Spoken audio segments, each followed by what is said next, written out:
नमस्कार, नवजागृती न्यूजमध्ये आपलं स्वागत। मी प्रसाद खेकाळे। आजचा आपला विषय म्हणजे रेल्वे अर्थसंकल्प। कुछ जोड़ना होगा, कुछ पुराना तोड़ना होगा, कुछ नई दिशाएं खोजनी होगी, अशी सुरुवात करत रेल्वे मंत्री सुरेश प्रभू यांनी कोणत्याही नव्या गाडीची आणि घोषणा आणि भाडेवाढ न देता गुरुवारी आपला पहिलाच रेल्वे अर्थसंकल्प सादर केला। याशिवाय सर्वेक्षण करूनच रेल्वे सुरू करणार असं रेल्वे मंत्री सुरेश प्रभू यांनी स्पष्ट केलं।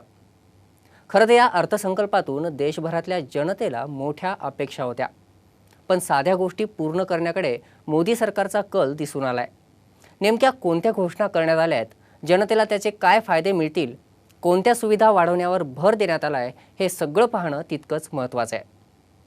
विशेष म्हणजे यामध्ये सर्वात महत्त्वाची अशी बाब म्हणजे रेल्वेचा योजना खर्च दुपटीनं वाढवणार असल्याचं रेल्वे मंत्री सुरेश प्रभू यांनी सांगितलंय। दरवर्षी रेल्वेचा जर आपण खर्च पाहिला तर लाखो करोडोंच्या घरामध्ये असतो, तर म्हणजे मागच्या वर्षीचा जर हिशोब केला तर 52,000 कोटी रुपयांवरून 1,11,000 कोटी रुपयांवर हा खर्च प्रस्तावित असल्याचं प्रभू यांनी म्हटलंय। रेल्वे कर्मचाऱ्यांच्या कामगिरीवर आधारित बोनस देण्याची नवी परंपरा सुरेश प्रभू यांनी सुरू केली आहे। तर महाराष्ट्राच्या वाट्याला या अर्थसंकल्पातून काय मिळालं हे पाहणं सुद्धा तितकंच रंजक ठरणार आहे, कारण वर्धा आणि नागपूर या तिसऱ्या मार्गासाठी लवकरच नवी योजना सुरू होणार असल्याचं रेल्वे मंत्र्यांनी सांगितलंय। स्टेशन आणि रेल्वे गाड्यांना कंपन्यांची नावं देऊन निधी उभारणार असल्याचं सुरेश प्रभू म्हणालेत। खरं तर हा विषय थोडासा चौकटी बाहेरचा आणि भारतीय रेल्वेला प्रगतीकडे घेऊन जाणारा असाच ठरतोय, कारण मागच्या अनेक वर्षांमध्ये भारतीय रेल्वेचा इतिहास जर पाहिला किंवा भारतीय रेल्वेचा महसूल प्राप्तीचा खर्च आणि बाकीच्या गोष्टी ज्या आहेत त्याच्यातल्या, तर त्यातून रेल्वेची दिवसेंदिवस नुकसान म्हणजे आर्थिक नुकसानात आहे, आर्थिक तोट्यामध्ये असं सांगितलं जात होतं। आणि त्याच सगळ्या गोष्टींचा विचार करून सुरेश प्रभूंनी हल्दीराम, कोका कोला सारख्या कंपन्यांची नावं आता रेल्वे स्टेशन आणि रेल्वे गाड्यांना देण्याची नवी घोषणा केली आहे। यातून रेल्वेला अच्छे दिन येतील अशी एक अपेक्षा आहे, मात्र त्यातून नेमकं या घोषणेची दिशा कशी असेल याचं स्पष्टीकरण मात्र सुरेश प्रभूंनी दिलेलं नाहीये। याशिवाय सर्वात महत्त्वाची घोषणा म्हणजे रेल्वेमध्ये सौर ऊर्जेचा मोठ्या प्रमाणात उपयोग करणार असल्याचं सुरेश प्रभूंनी सांगितलंय। खरं तर रेल्वेसाठी जी ऊर्जा लागते त्यामध्ये डिझेल, कोळसा आणि इलेक्ट्रिसिटी, सध्या तरी भारतामध्ये या तीनच ऊर्जा स्रोतांचा उपयोग रेल्वेला धावण्यासाठी होतो, पण त्यामध्ये जो खर्च होतो त्यामध्ये भारतीय रेल्वेच्या महसुलातून हे गुणोत्तर कुठेतरी कमी जास्ती होतं। 2014 मध्ये जेव्हा सदानंद गौडांनी रेल्वे अर्थसंकल्प सादर केला होता तेव्हा ते बोलले होते की भारतीय रेल्वेला ट्रॅकवर आणण्यासाठी काही कठोर उपाययोजनांची गरज आहे।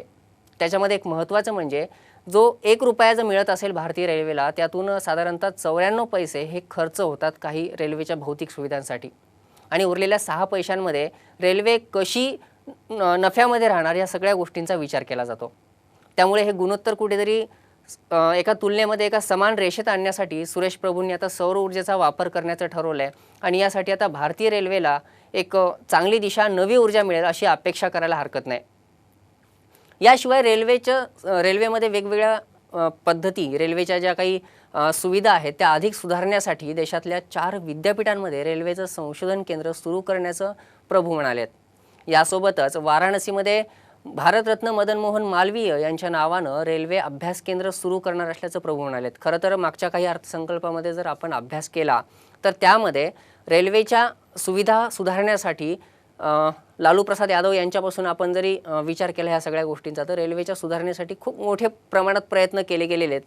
आणि लालू प्रसाद यादव यांच्या काळामध्ये भारतीय रेल्वे काही प्रमाणात नफ्यामध्ये होती, आणि त्यांनी जे काही रेल्वेचं व्यवस्थापन केलं त्या व्यवस्थापनाचा अभ्यास करण्यासाठी त्यांना अमेरिका आणि इंग्लंडमधल्या सारख्या विद्यापीठांमध्ये बोलवण्यात आलं होतं, आणि कदाचित तशाच काही गोष्टींचा रेल्वेचा महसूल कसा वाढावा यासाठी प्रभू आता उपाययोजना करण्याची शक्यता आहे। आणि यासोबत आणखी एक महत्त्वाची गोष्ट म्हणजे रेल्वेचे अपघात टाळण्यासाठी येत्या जूनपर्यंत ॲक्शन प्लॅन म्हणजे प्रत्यक्ष कृती आराखडा तयार करणार असल्याचं प्रभूंनी सांगितलंय। यासोबतच मानवविरहित फाटकांवर अलार्म बसवणार अशी घोषणा रेल्वे मंत्र्यांनी केली आहे। या सगळ्यामध्ये महत्त्वाचं म्हणजे आपण मागच्या काही दिवसांमध्ये पाहत आलो आहोत की नुकताच पुण्याजवळ यशवंतपूर म्हणजे दौंड परिसरामध्ये यशवंतपूरजवळ एका यशवंतपूर गाडीला अपघात झाला होता। रेल्वे फाटक मानवरहित होतं आणि तिथून ट्रॅक्टर जात होता, आणि त्या भागातून रेल्वे सरळ आली आणि त्या ट्रॅक्टरवरून गेली, त्यामुळे अनेकांना आपले जीव गमवावे लागले। ही घटना एकदम ताजी आहे पुणे आणि महाराष्ट्रासाठी, आणि अशा घटना देशभरामध्ये नियमित घडत आल्या आहेत। अशा घटना टाळण्यासाठी आता सुरेश प्रभूंनी पाऊल उचललंय। खरं तर मागच्या काही वर्षांमध्ये जशी टेक्नॉलॉजी विकसित झाली तशा ह्या गोष्टी थांबायला हव्या होत्या, मात्र थांबलेल्या नाहीत. आता रेल्वे मंत्र्यांनी याबाबत पाऊल उचलले आणि प्रत्येक मानवविरहित जी फाटकं आहेत तिथे अलार्म बसवण्याचं त्यांनी सांगितलं आहे. खरं तर ही घोषणा अत्यंत महत्त्वपूर्ण अशी मानली पाहिजे. आणि याहून अधिक रेल्वेला वेगवान करण्यासाठी आणखी एक महत्त्वाची घोषणा करण्यात आली आहे. तशी तर ही घोषणा भारतीयांसाठी दुसऱ्यांदा झालेली घोषणा आहे, कारण 2014 मध्ये मोदी सरकारने आपला जो पहिला पुरवणी अर्थसंकल्प सादर केला होता रेल्वेचा, त्यामध्ये ही घोषणा झाली होती. देशातल्या 9 वेगवेगळ्या मार्गांवर तर अशी 200 किलोमीटर वेगानं धावणारी ट्रेन आता प्रत्यक्षात ट्रॅकवर येणार आहे असं प्रभूंनी सांगितलंय. पाहूयात त्याला किती दिवस लागतात. आणि यासोबतच दिल्ली ते कोलकाता, दिल्ली ते मुंबई या प्रमुख महानगरांना जोडणाऱ्या रेल्वे ट्रॅकचा वेग सुद्धा वाढवण्यात येणार आहे. कदाचित 150 ते 200 किलोमीटर वेगाने प्रति तास किलोमीटर वेगाने धावणारी रेल्वे जर आली तर आपल्याला आश्चर्य वाटायला नको. शिवाय मोदी सरकार सत्तेत येण्याच्या पूर्वीपासून जी एक महत्त्वाची घोषणा झालेली आहे की भारतामध्ये आता बुलेट ट्रेन धावणार, तर 2015च्या मध्यापर्यंत या बुलेट ट्रेन संदर्भात अहवाल सादर करणार असल्याचं सुरेश प्रभूंनी सांगितलं आहे. खरं तर याबाबत लोकसभेमध्ये जेव्हा रेल्वे अर्थसंकल्प सादर होणं सुरू होतं त्यावेळेला टाळ्या वाजवून स्वागत झालं या योजनेचं. मात्र 2015 नंतर प्रत्यक्ष ही बुलेट ट्रॅकवर येण्यासाठी किंवा मुंबई आणि अहमदाबादला जोडण्यासाठी किती दिवसांचा कालावधी लागेल हे मात्र अजूनही आता ते जुलैमधला अहवाल आल्यानंतरच स्पष्ट होणार आहे.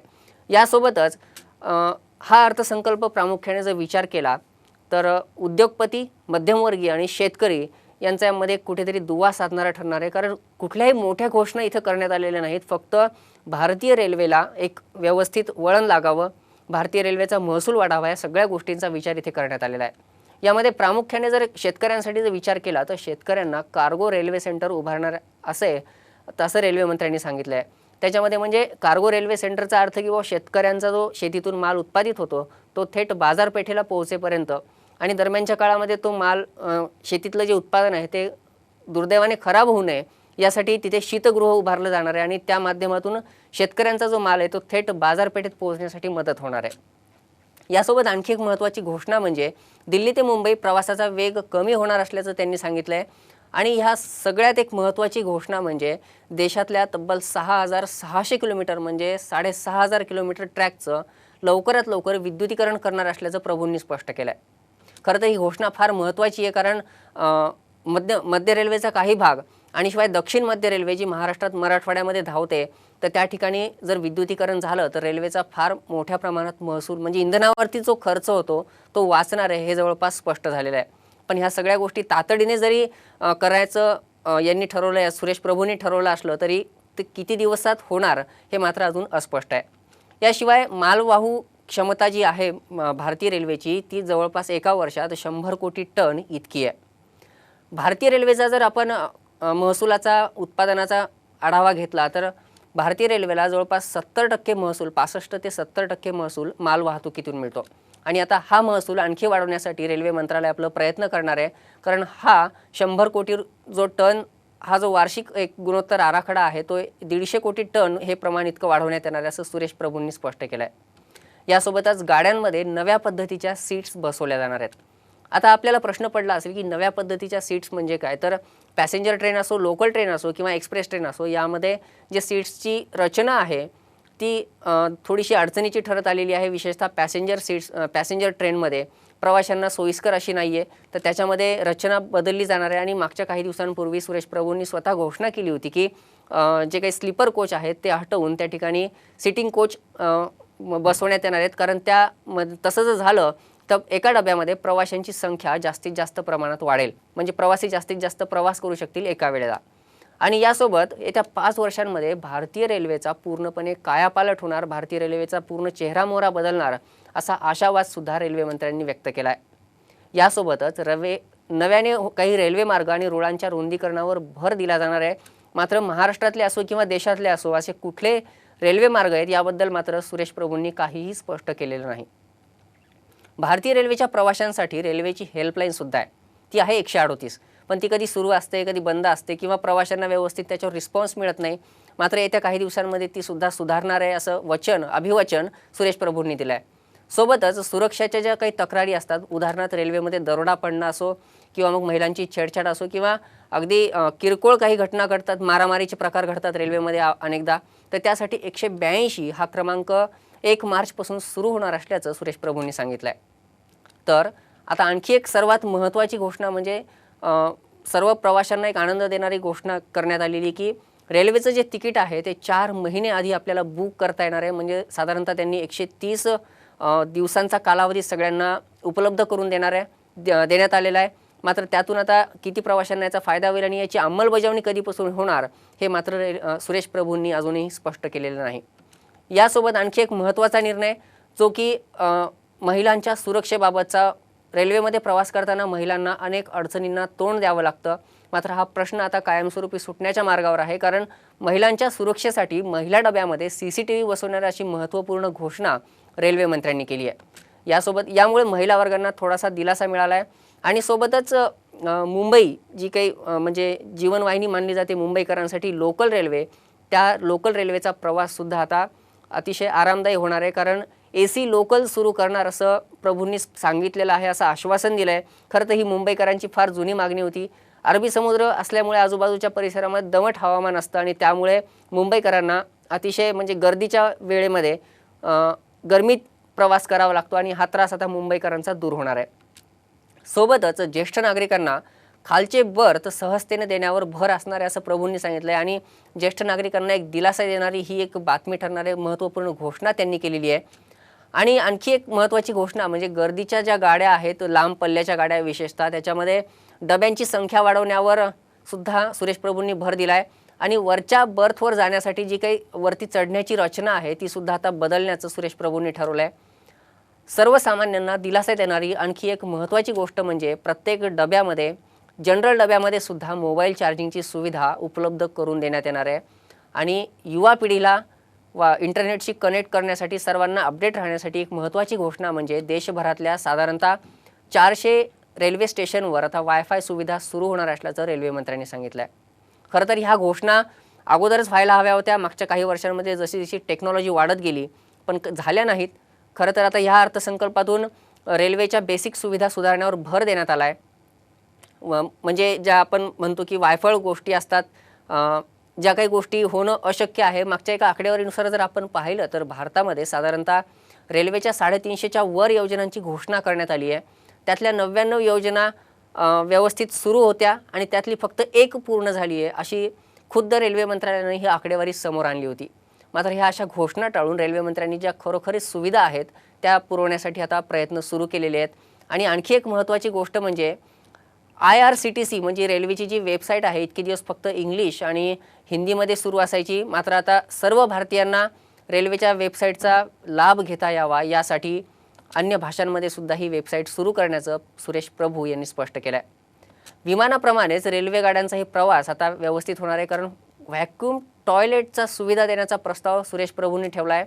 आणि या सगळ्यांमध्ये म्हणजे पंतप्रधान नरेंद्र मोदी यांची एक महत्त्वाकांक्षी योजना असलेली, योजना म्हणण्यापेक्षा अभियान असलेलं स्वच्छ भारत अभियान आता रेल्वेमध्ये सुद्धा राबवलं जाणार आहे.